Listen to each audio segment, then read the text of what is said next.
Good. Yep. Hey guys, and welcome to Analysis. This is our second show of the season, I guess. Yep. Talking a little bit about Victoria Park. Every week we try and talk a little bit about all the different Canadian events that are happening and what we think about general strategies that are coming to play, and really focusing on the strategy part. Tonight we have an awesome guest, Jash. Maybe you want to introduce yourself, tell people a little bit about you, and really focusing on the strategy part. Oh, maybe he's tonight we have an awesome frozen. Jash, maybe you want to introduce yourself, tell people a little bit about you. He is frozen. Yeah, okay, well, I'll talk a little bit about myself. He's tonight we have an awesome frozen. Jash, you've done. Introduce yourself. Tell people a little bit about you. He is frozen. Yeah, okay. One second while we get things worked out. Frozen. What you've done? Introduce yourself. Tell people a little bit about you. He is frozen. Yeah, okay. One second while we get things worked out. Okay. 1 second, guys, while we fix this problem here. He is frozen. Yeah, okay. 1 second while we get things worked out. Okay. 1 second, guys, while we fix this.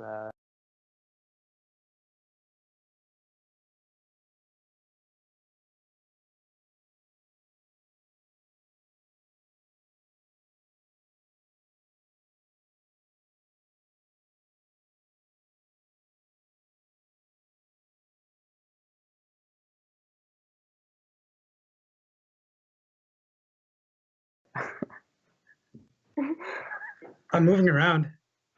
Okay, well, you're frozen right now. All right, so we fixed the sound issues. Should be okay now. But if people, I guess Eden will check that out. But yeah, your camera's frozen right now. But at least your voice works, I think. Anyways, introducing people. So Eden, if you want to just confirm that the sound is working, fine. Okay. So Jash, I don't know if you're there right now.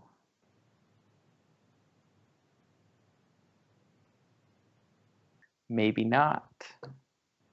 Well, let me. Yeah, okay. Well, we'll wait for him to connect. In the meantime, I'll talk a little bit about myself. I'm a mentor for Team 4476, the Waffles, and I do a lot of the strategy stuff for them and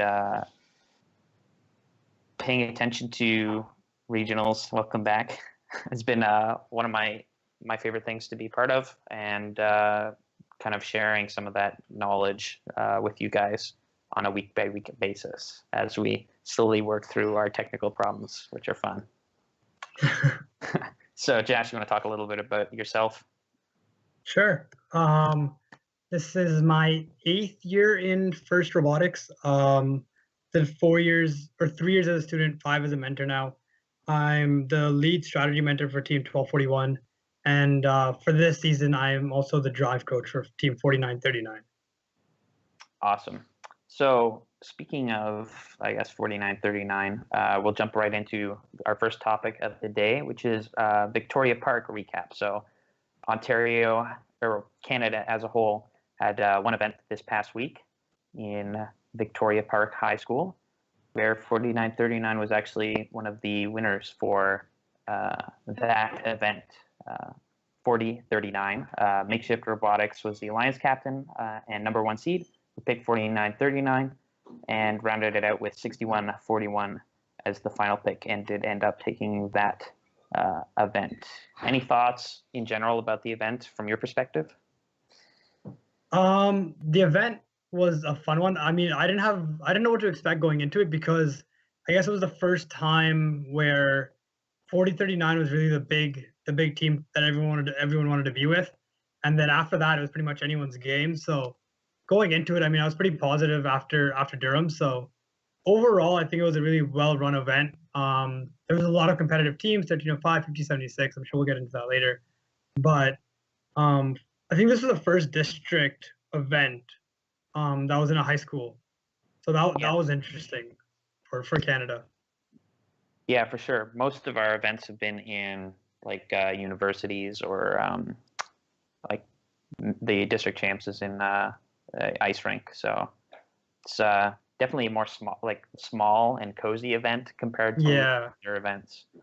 So yeah, how are the pit areas, by the way? I know that we've had like off-season events there, but I mean, the pit was pretty much the same. They had to put 4 or 5 teams in a separate room that was right across of the pits, so it wasn't too bad. I mean, overall, the only complaint I would have had was that it was just way too hot inside.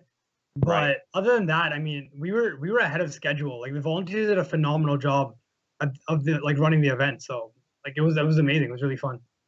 Yeah, for sure. And I know that Ryerson and Durham both had struggles staying on time at points. So that's definitely a good thing that people are slowly working their way to staying on time and figuring out how things run. Mm-hmm. So I guess talking a little bit about a bit more about the teams that that showed up going into, I guess, alliance selections. I know that sometimes teams will talk about who they're picking or whatever. Was 4039 like, were they indicating that they were going to pick you guys, or were you kind of like worried about it, or I don't know, what were you thinking? I mean, you're always kind of worried about it until it actually happens. I mean, I know some of the guys on 4039 just from my experience. Like 1241 goes down there and practices all the time with them, so I know them to some degree personally. It was more so just the fact that if they wanted another team that could shoot balls or not. Like we knew we were good at the gears. We just were limited to that portion of the game, and so if they felt enough of a threat from a ball shooting robot, then they would probably go with them over us. But if that wasn't the case, then we knew that we would be one of their top picks. Right. Just based on gears, right? So. Yeah. So I guess talking about one of the other kind of key shooters that was at that event, 1305, they definitely have stepped up their game a lot since their last event at week 1 in Durham. Any thoughts about them over the weekend? Yeah, 1305. I mean, their hang is super quick. I know at Durham they were like a couple inches off, but they managed to fix that for this regional, and they were once they hit that rope, they were up. They also had they had a hopper auto going on. They had the gear plus 10 ball auto going on. So overall, they were a pretty good robot. Their shooter has become a lot more consistent. It did have a little bit of an issue dialing in the accuracy in the playoffs, but I know during quals at least they were killing it out there.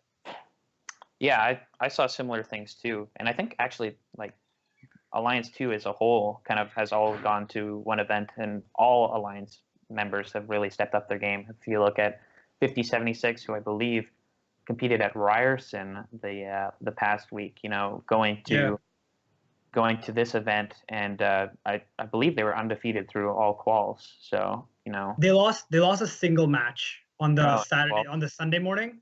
Right. But no, yeah, they were putting up. I mean, for our scouting data at least, they were putting up 2-ish gears at Ryerson, and then come to this regional, they were putting up closer to 3 to 4. So increasing capacity just over a week span, it's a big improvement for them. Yeah, for sure. And then I guess another team that kind of made its debut is 6387, the Disco Bots, the very strong and kind of powerhouse Vex team that won the World Championships last year for Vex. What did you think of them and their debut? I was looking forward to seeing them. Just it's not easy transitioning from Vex to FRC. I know that might have been a bit of a challenge to them, but honestly, with the build quality of their robot, you really couldn't tell. They had a double shooter, they had a super fast drivetrain, their game mechanism was super quick. Strategically analyzed the game perfectly. They were able to execute within 6 weeks. It was just, semifinals was the end of their run, but going forward, they're going to be extremely powerful, like for years to come. I mean, they're a rookie team in FRC, but overall, they're very experienced. Yeah, no, I definitely agree, and I think one of their biggest things that I was really excited about is how fast, once their hanger grabbed, how fast it went up. It was super, super clean and fast. Yeah, that was something that I was very impressed with by them. And yeah, like you said, transitioning from Vex to FRC is not always straightforward and not always does that kind of like experience that you learn in Vex transition super well, but like this team is definitely going to be on the map this year and as you said, in years to come. Yeah, and there was actually the Discobots FRC team combined with 1404. Some of the members from 1404's Vex team, and both of them are like ridiculous in Canada for Vex. So put those together, and like I'm not surprised they have an awesome robot. Yeah, for sure. I guess another team that we should talk about is 5406 Celtex. What did you? Their first pick of the third alliance. What did you think about them as a whole? 5406 was really good. Their shooter I think was a little bit more dialed in than 1305's, or at least they use it a little bit more through the elimination rounds because they could rely, I guess, on their alliance partners for gearing.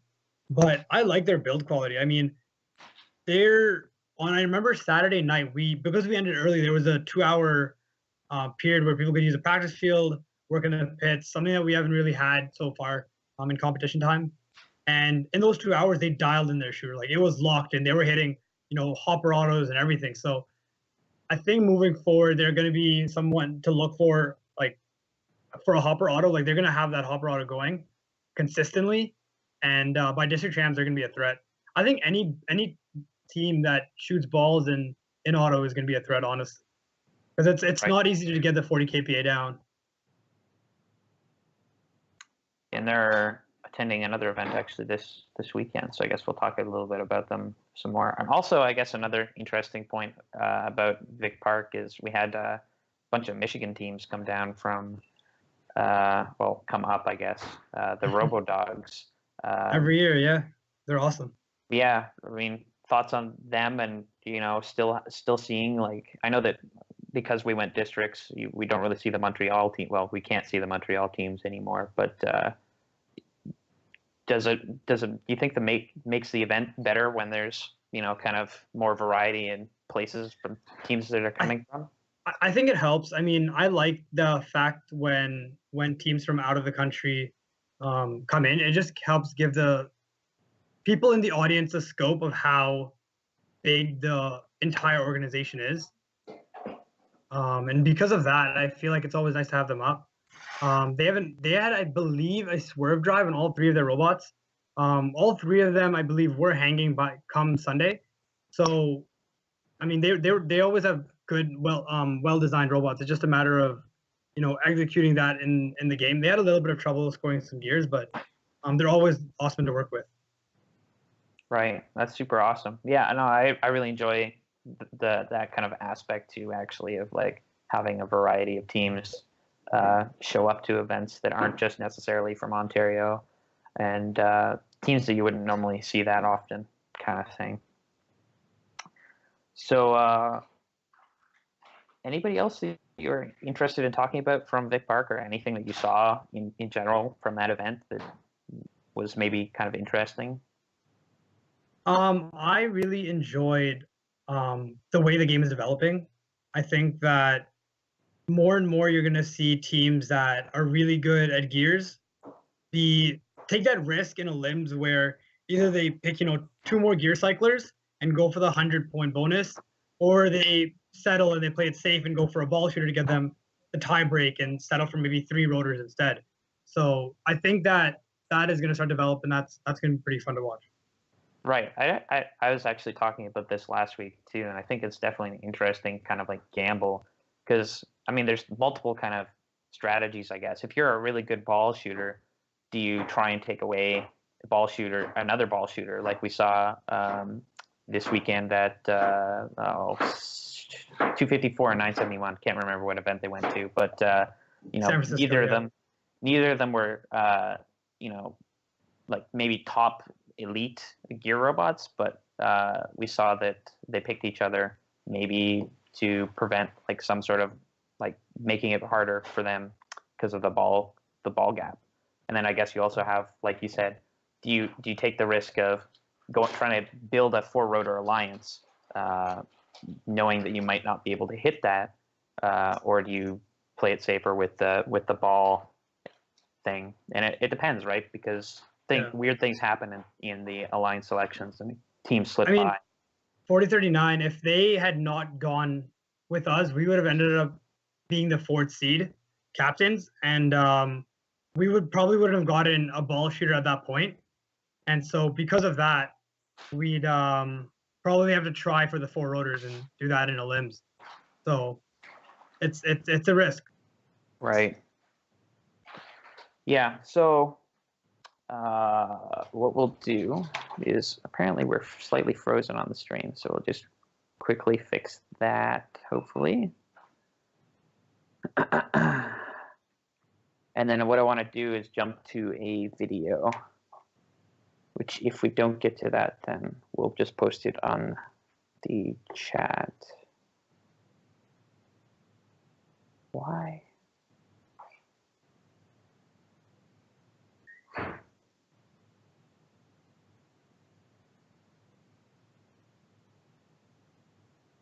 Okay.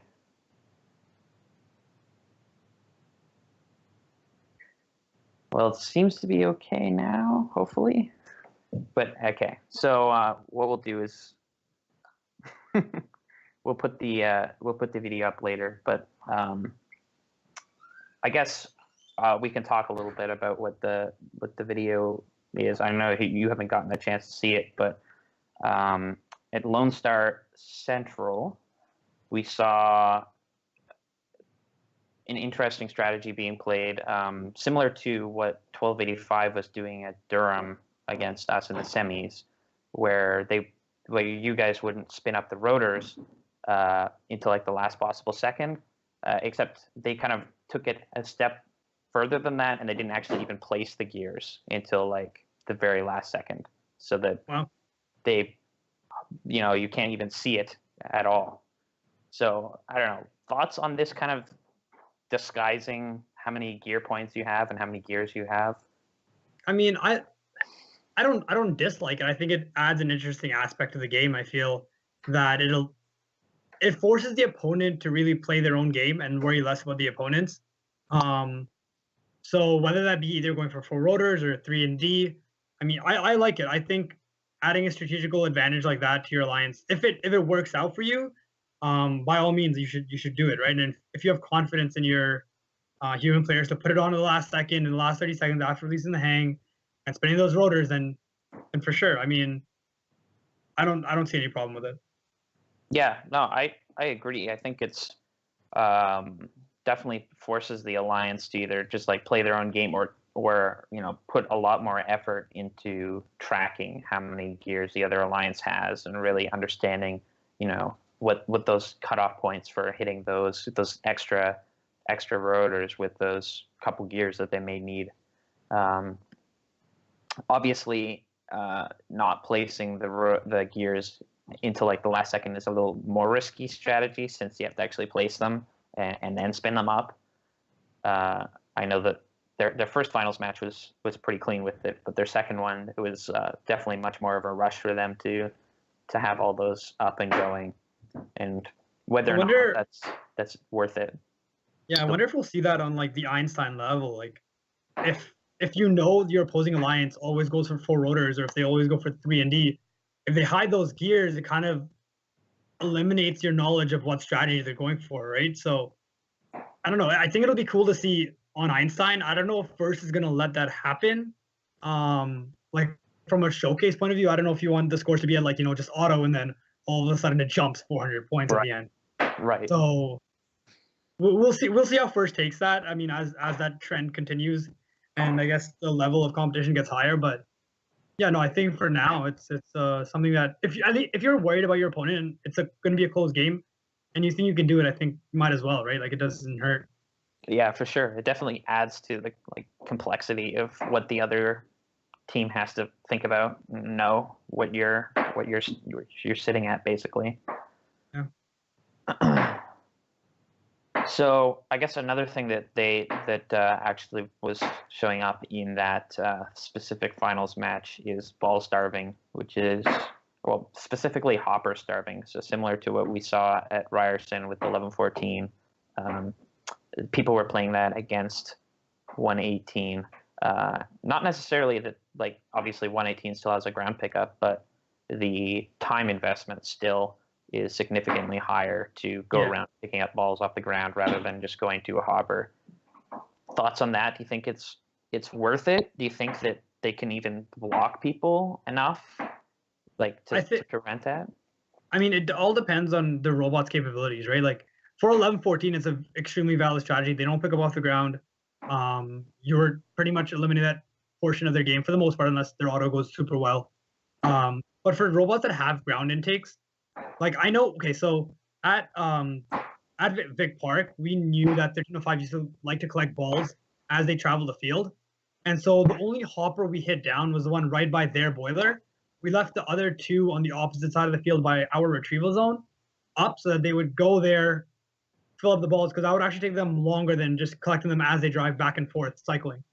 And so, I mean, it's subjective to the robot, but I think it's a valid strategy, especially for robots that don't have ground intakes. Right.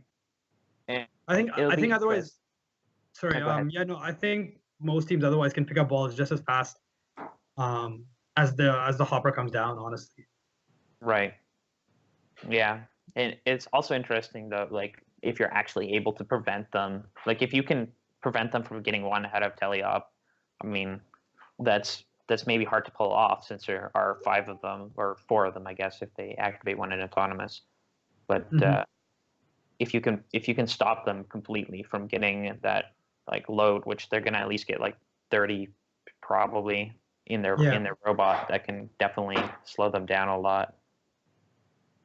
I mean, and then there's also like the extra balls that the alliance partner uses too, right? Like if they can, that's going to come into play, I think, by champs or by district champs or whatever it is. Like a robot like 188 or 610 who shoots those extra 10 balls into the boiler, that makes up the difference, or the error percentage for a hopper auto team. Right. So I think hitting the hoppers in teleop by then will become almost non-existent, except for getting the balls in the opponent, like throwing them into their opponent's retrieval zone to, slow them down from getting gears and stuff. I think that's what the ball game will adapt to. Right.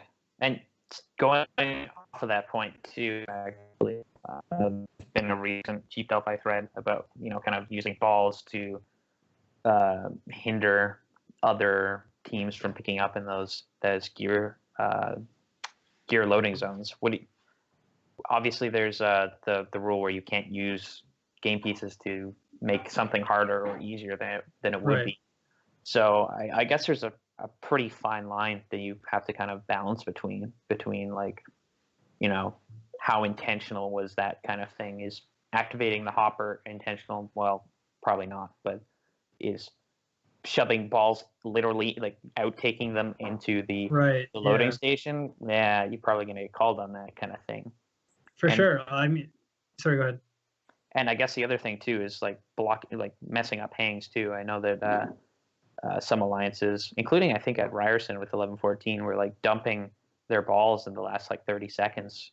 Just hope for the best. Maybe they get caught on one of them or can't hang properly, kind of thing. Yeah. Well, and that's a completely legal strategy. Like I know that I think it was outlined in the one of the Q&A releases. Yeah. That the human player can physically dump the ball. That's fine, but the robot cannot like outtake the balls. And I know personally, like I've definitely used that on some teams that I know have trouble hanging if there are balls in their ways. So yeah, it's small things like that make a difference, I think, in this game, because that's 50 points, right? Like. I know for a lot of the predictions, a lot of the predictions we had going into Sunday for all the competitions I've been to have completely changed. And normally it's like, it'll slip a little bit here and there, but most games are within a 50-point margin. If a team gets their hang off, it's a completely different result. Yeah. And that's what makes this game fun, I guess, right? Yeah, for sure. It definitely evens the playing field. And I think first is kind of, even Stronghold kind of was a somewhat even playing field compared to like other games in the past. And actually going off of that point still, I saw a clip of 217's alliance at Pittsburgh. Not only just throwing like balls out there, they were throwing like all their spare gears and stuff at the shoot and trying to like get it in the way. just like it's just like just throw everything out at the end of it. Hopefully they get stuck on it. Like, man. But hey, if it blocks that one hang, like yeah, no, it changes the entire game. I mean, like, yeah, going back to your point, like last year, defenses were worth as much as what was it? It was 10 points for crossing your defense, or 5? Yeah, same as 5 points, and same as a high goal, right? So that allowed teams to get those easy breach points. And this year they're taking it one step further, where it's like, if you can hang, guess what? You're getting the most points you can in one single way. Other than scoring the very last gear of the fourth rotor, of course. Yeah. So no, I like the way First is going with it. It eliminates the chokehold that some elite teams can have on other teams, and that's why you see so many seeds that aren't first seeds winning competitions nowadays. Like, what was it? 118 got upset in their first regional. 624 got upset at some point. Yeah, it's been anyone's game this whole season. Yeah, and it's not to say that like the number one seeds or like these elite teams aren't like particularly favored, but it's just like the number 8 alliance isn't like completely screwed, and they're not like, oh well, it's been a good run, guys. We're against one seed. Yeah, for sure. Definitely makes the eliminations a lot more exciting, especially with all the ties that we've been having and keeping it close. Yeah, so just one ball in auto will change the outcome of a game sometimes. Yeah, for sure. And I guess also kind of going off of another point that we had actually last week when I was talking with Rishi, since let me get this actual number right, but I believe there's been several more 2-rotor autonomous modes this past week. So thoughts on 2-rotor autonomous modes? How viable are they? And do you think that they're, a thing that can be consistently done eventually? Or I think so. I mean, it honestly, all the pressure on that is on the human players, and I feel bad for them because they got to pull those gears up. Like, assuming the gears, inserted perfectly, they got to pull all 3 up really quickly, and then one person gets the tall rotor in the middle, and the other one gets the second rotor. It's a lot of pressure, but I think it can be done. And of course, some teams have already done it, right? So yeah. So we apparently 3 playoff matches and 1 qualification match this past week. A qualification match? Where? Yes. I don't know. It doesn't actually say. Okay. But that's really impressive. I do know that like in week 2, the one time that did happen, they accidentally used a reserve gear. So. Oh, okay. So maybe that could be some of those counting, but I do believe that there's a couple at least that were like legitimately done this past week, which is I know the pretty high exciting. score. Yeah, the high score, which is like 500 something. I think they had the 2-rotor autonomous. Yeah, I think you might be right. I think it was like 506 or something. Yeah, 506, Central Illinois. Yeah, and I think the big team of that was 2481. Yeah. Yeah, you're right. Yeah. No, I mean, I definitely was like very skeptical about 2-rotor autonomouses after week 1. Me too.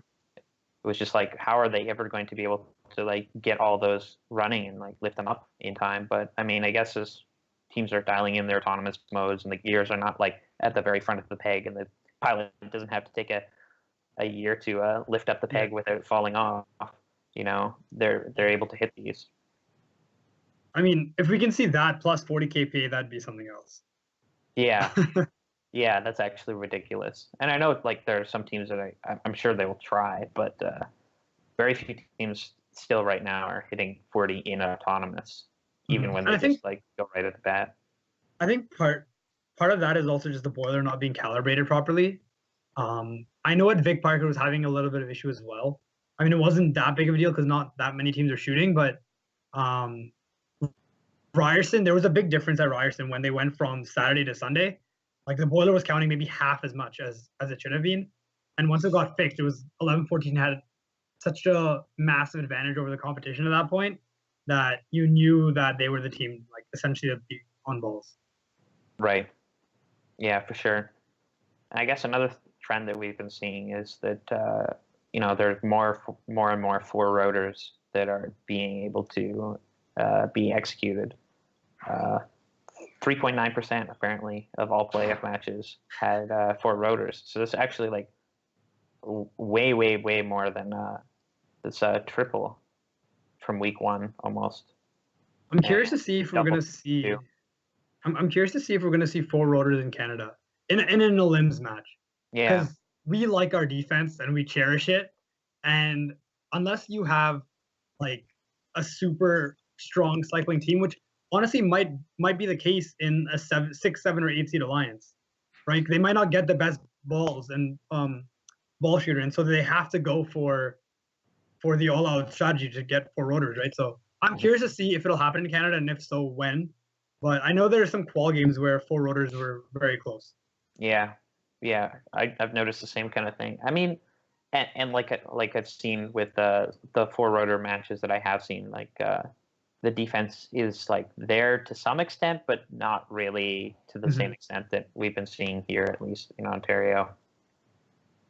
But I mean, I think it's possible, and I think teams will get there as they improve their gear mechanisms and their driving. And I mean, a lot of the time is just like lining up for that peg. I think for the most part, everything else is pretty fast for most teams. So yeah, and I mean, practice. It's 13 in total. You get 1 free one, and say you get 1 or 2 in auto, you really only need 3 to 4 gear. But I mean, if you give up 1 hang, there's your 4th rotor maybe. Exactly. And you get 50 extra points, right? It's very doable. It's just a matter of putting the right team together. Yeah, and I think it'll happen soon enough. But the question is, how is it repeatable? And like, how long can you sustain that, right? Because once people notice that you're getting 4 rotors, you're definitely going to have a lot more defense being played on you. Exactly, yeah. So moving into kind of the previews of this week, we have 3 Canadian events this week, Waterloo, Georgian, and Montreal. So I guess we'll start with Waterloo.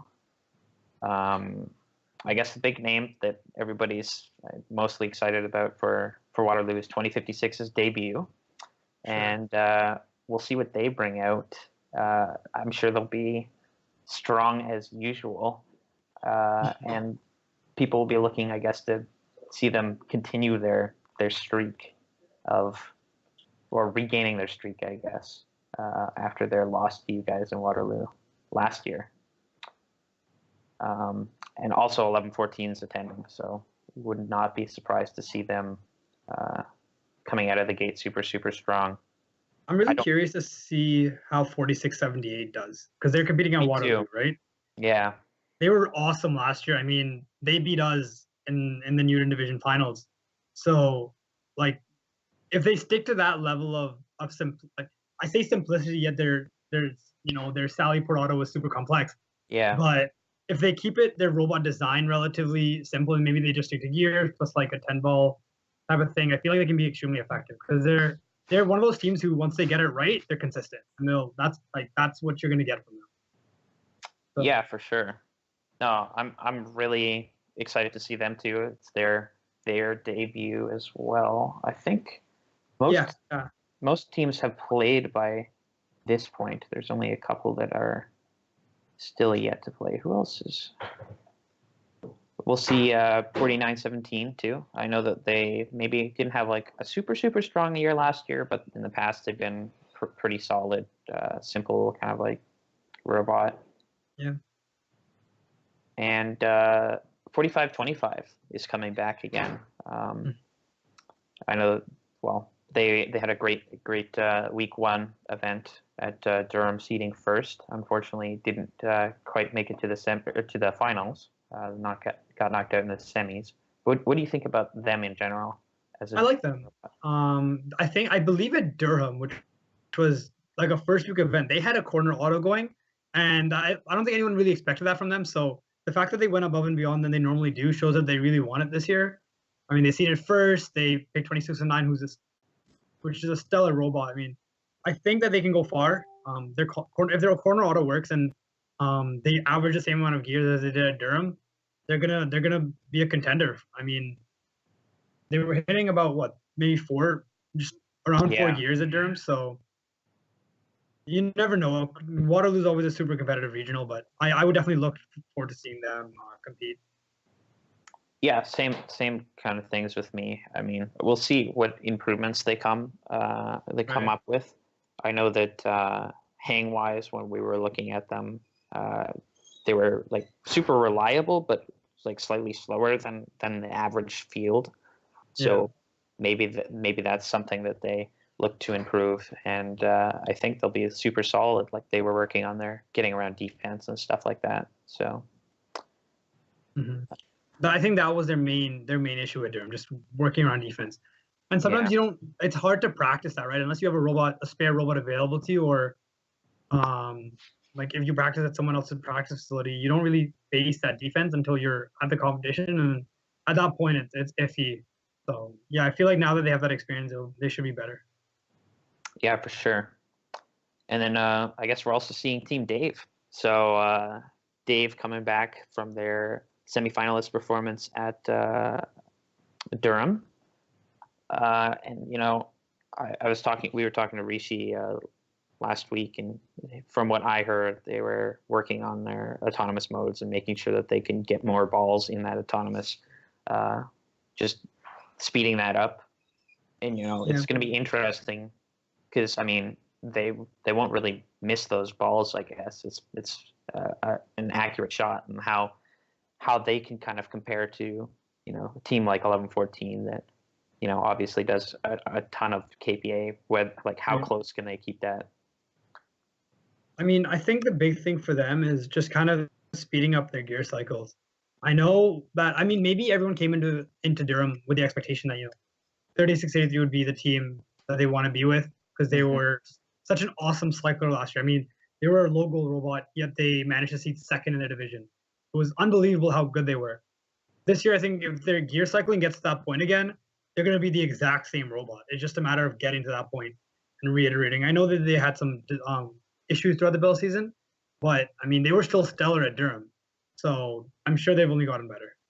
Yeah, for sure. And I know it's a different style of drivetrain too. That well, like they have their double Omni, double like Yeah. Coulson.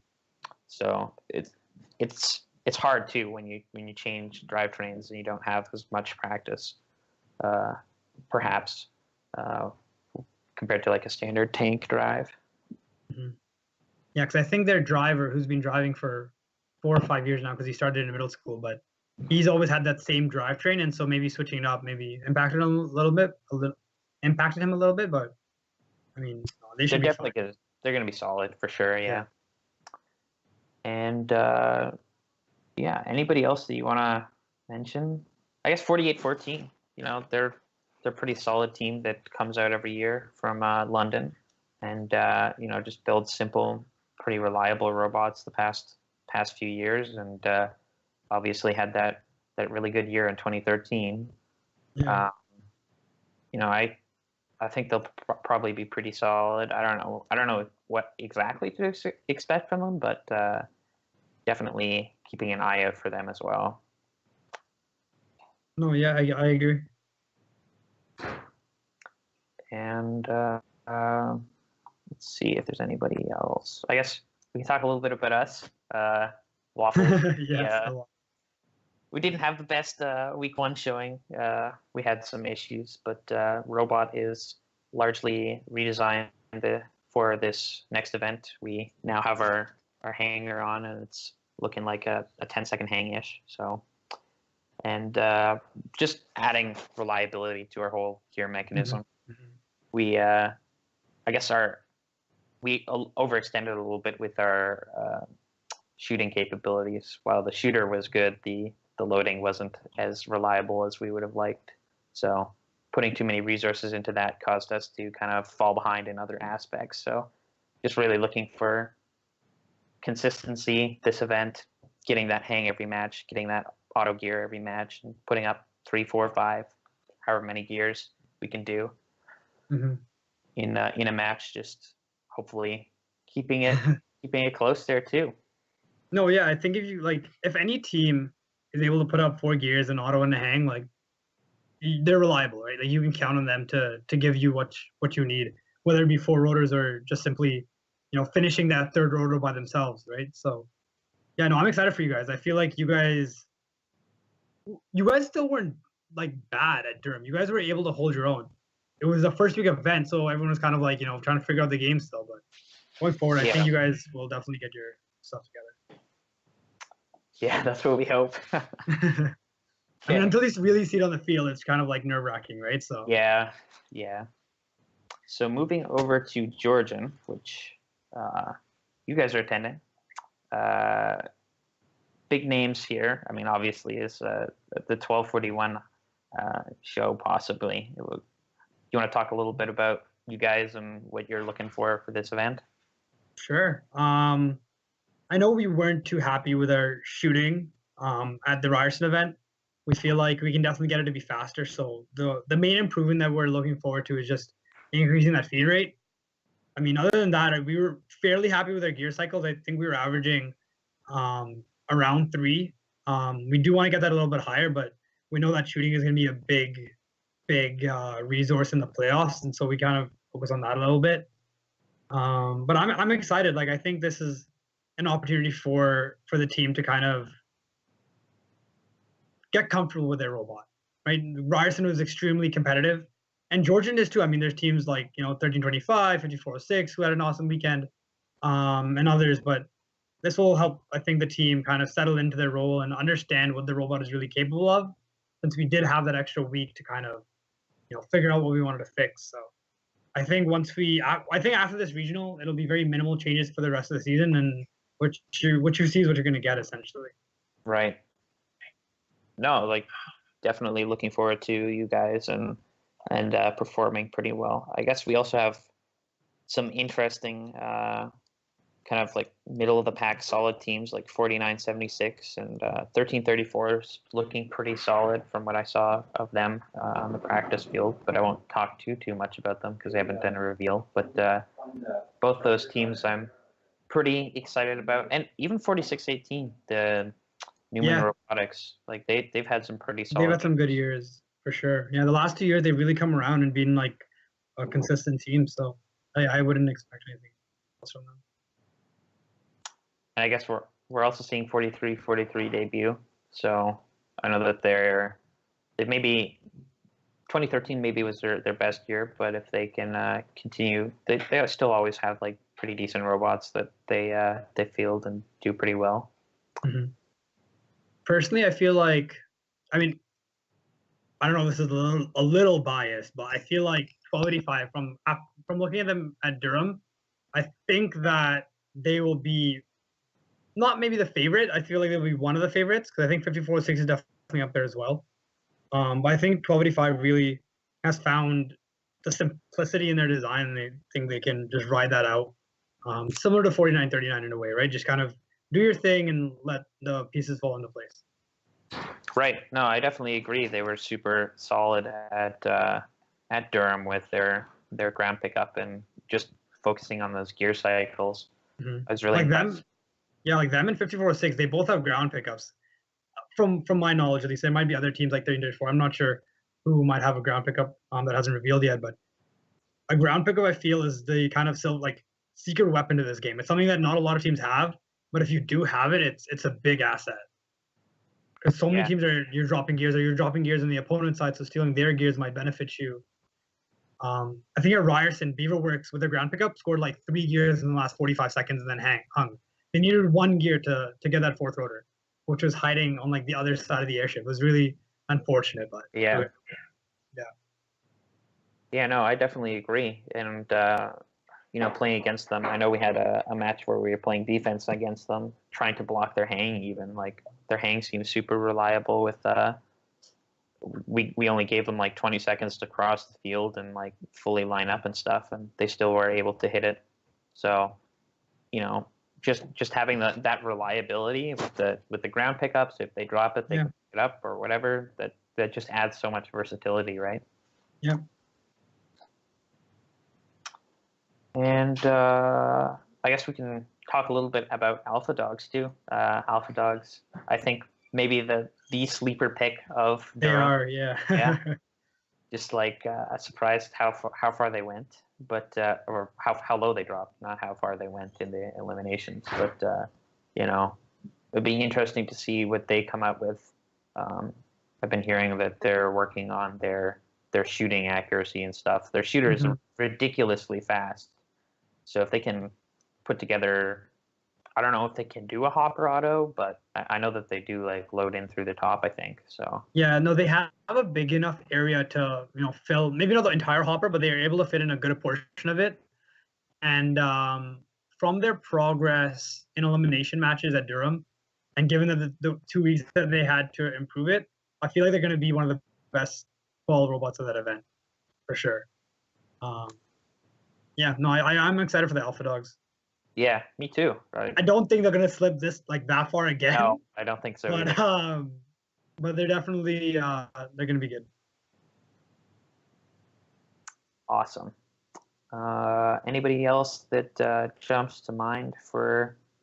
Have you seen Aztecs this year yet? I don't remember. I think they were at. I thought they were at. Oh yeah, they were at Durham. Yeah. Yeah. So we'll see them come out again too. They were pretty good. They were good at gears. Yeah. And 2706 Merge Conflict, they're always pretty decent. They were at Ryerson as well. They were, yeah. Seated pretty high. 781 will be there, I think. Yeah, 781. They're another, kind of wild card with their shooter. They are, yeah. In Limbs, they really started to give every team a scare. I think they were starting to dial in that shooter a little bit. I don't know. I can't remember if they were limiting the quarters or semis, but I think in the quarters, they won the match against the higher seeded alliance. Yes. And that kind of gave the higher seeded alliance a run for their money. I can't remember which alliance it was now. Yeah, they were on the Alliance 8. So they did get knocked out in quarters, but they took a match off of Alliance number 1. They lost the first one, won the second one, and then lost the third.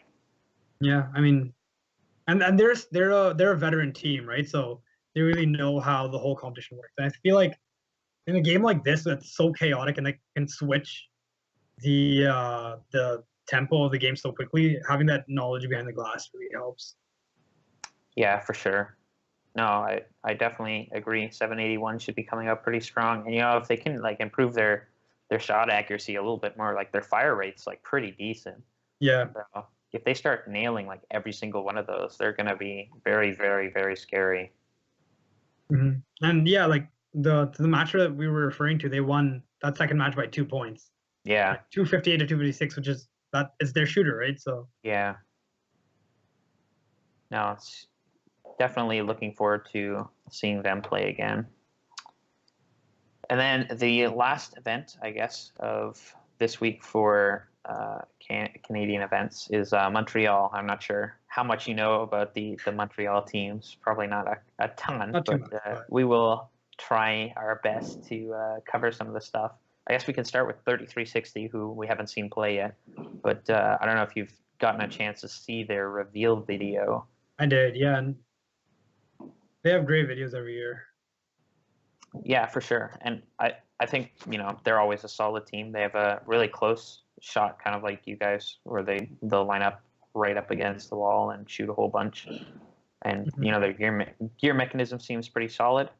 So, I mean, they're kind of perennial powerhouses in Quebec. So I expect them to do very well there. And the other thing, 3990, who is also obviously a very strong team from Quebec, and puts out great robots year after year that are really well manufactured and stuff. I do know that they competed at Tech Valley this past weekend. I think they normally do. Yeah, they normally compete at Tech Valley. Yes. Yeah, they were quarterfinalists, but definitely at Montreal, with a lot of these teams perhaps lacking options for second events now that Ontario is district, that maybe they'll be coming out even stronger now that they've actually went to an event before, kind of got things and stuff like that. Yeah, and they've always had super, like, I think they're probably the most dominant team in the Montreal area, at least. Like they have a stellar program from like beginning to end, like whether it be chairmans or Like they have like I think one or maybe two Dean's List kids winners. I'm not too sure. They had a But World Dean's List winner, I think, yeah, a year ago yeah. or something. Yeah. So overall, they have an extremely well-run program. I think they partner with McGill University for the most part, and so they have some strong mentors as well. So they've had good robots, I think, from their inception, pretty much. Yeah, for sure. The other interesting things that we have two American teams coming down. 2590, who's actually Which is already definitely someone to look for. has played 2 events already. Oh, whoa. So, yeah, so they played week 1 and week 3. So 1, 3, 4. Both times getting knocked out barely in the quarterfinals. Or no, they made finals in their first event. So I definitely, it'll be interesting to see what happens from them. They have this really nice, like their typical Mecanum wheeled intake that they had from 2014, 2016, Yeah. or whatever. And super wide shooter. So definitely looking for them. And 229 from New York. They had a great robot last year. North Bay last year or something. Yeah, and they were in our Newton division as well. So they just competed at Tech Valley as well with 3990, rank 7, but unfortunately did get knocked out in the quarterfinals. Looks like maybe Air Alliance got a red card or something their first match, which is a little unfortunate. But I expect them to be pretty solid. Again, with the one event experience kind of thing. Yeah, and I'm just looking at pictures of the robot. Like they have a super simple looking robot, but clearly like seeding seventh in Tech Valley, like it probably was quite consistent to some degree. So, I mean, yeah, no, I think between 229, 2590, 3360, 3990, like they'll be the contenders, the big contender of the event. Yeah, for sure. And there's been a few, anyways. I haven't super closely been following the Quebec scene since last year. I know that there was a big team. Let me try and actually look that up. There was a big team that just recently came out and became super strong. I know from that region. I'm just blanking on their number.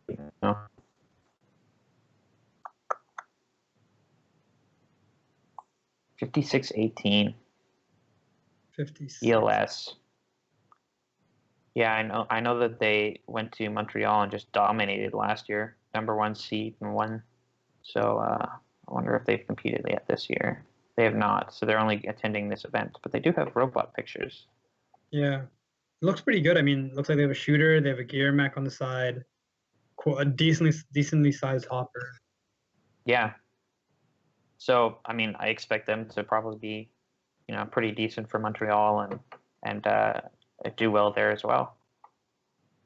Yeah, and have you ever gotten a chance to actually visit the Montreal Regional? Yes, I went in 2012 and 2013. It's super cool. I'm hoping to make it down next year. I feel everyone just told me it's a big party and everyone's always having fun. It is definitely like the coolest regional that I've ever been to. Just like they have all these like fancy lights and stuff, and it's like smoke everywhere, and they have like spotlights too for like each team and each alliance. So like if you're on the red alliance, so it'll be like flashing red spotlights on you when they introduce you and That's stuff. Awesome. It's actually so sick. Yeah. It would be fun to compete there. Yeah, for sure. And just the event enthusiasm too. Just like Quebec teams are so enthusiastic about. Yeah, the attitude they have for robotics is super inspiring for sure. Yeah, and they have a lot of corporate sponsorship from the Quebec community, right? Like Bombardier sponsors a lot of teams. I know Pratt & Whitney has a couple more over there. So they have the resources. They're still fairly young to the scene, like in terms of robotics, but like as the years go by, you can see that there's a lot of good emerging teams from Montreal coming out, or Quebec, sorry. Yeah, for sure. Yeah, I mean, like, you see 3990, you see 3360, definitely getting like international recognition too, especially 360 the past year, just like, winning a regional outside of Ontario. And I think it was their first year. They competed at Durham. They had a super tiny robot, but they partnered with 188 and 610. And nearly took down the streak, right? Like from the very beginning, they've been a team to look out for. So exactly, for sure. So then the last thing that we'll jump to is our top 5. So what I'll do is I'll read out our top 5 from last week, and we can talk about maybe making some changes, moving some people up and down. So our top 5 for Canadian teams are 1114, 610, 1241, 2609, and then 1285. Thoughts on that based on performance recently? Based on performance, I think 2609 needs to be higher. Yeah, I think so. To me, I mean, my top 5 would definitely be.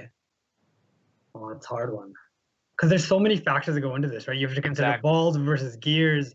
Because 1114, like as of right now, the best shooter in Ontario. Yeah. But they weren't the best at gears. Exactly. So, I mean, if we're focusing on an overall, oh man, this is hard. Because I think 2609, like they had 2 great events. I think they definitely deserve to be up there.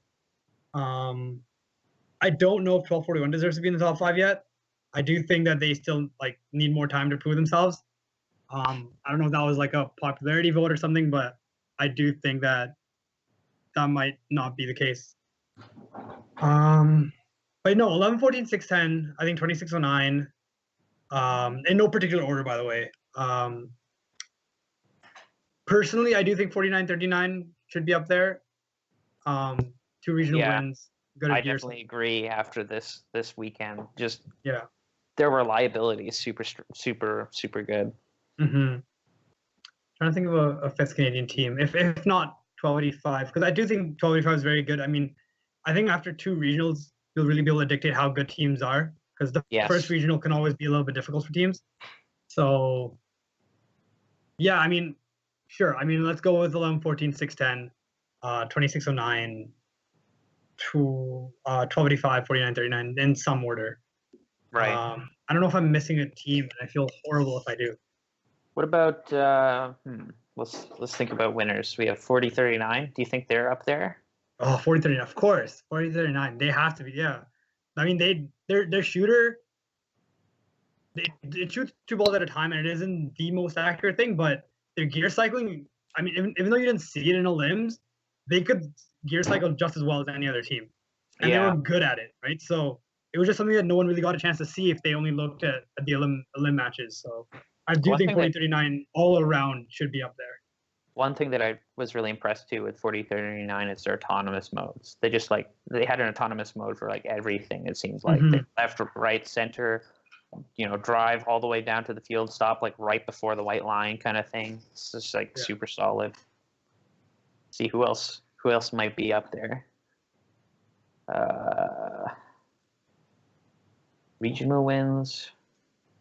Well, I guess we've only had 3 so far, so that's pretty much the 6 winners. I think we've labeled off. Yeah. Like from the first 2 picks, right? So right. I think that the top 6. I think the top 6 should be some combination of those 6 teams. Well, we'll leave it at that for today. But it's definitely interesting to talk about.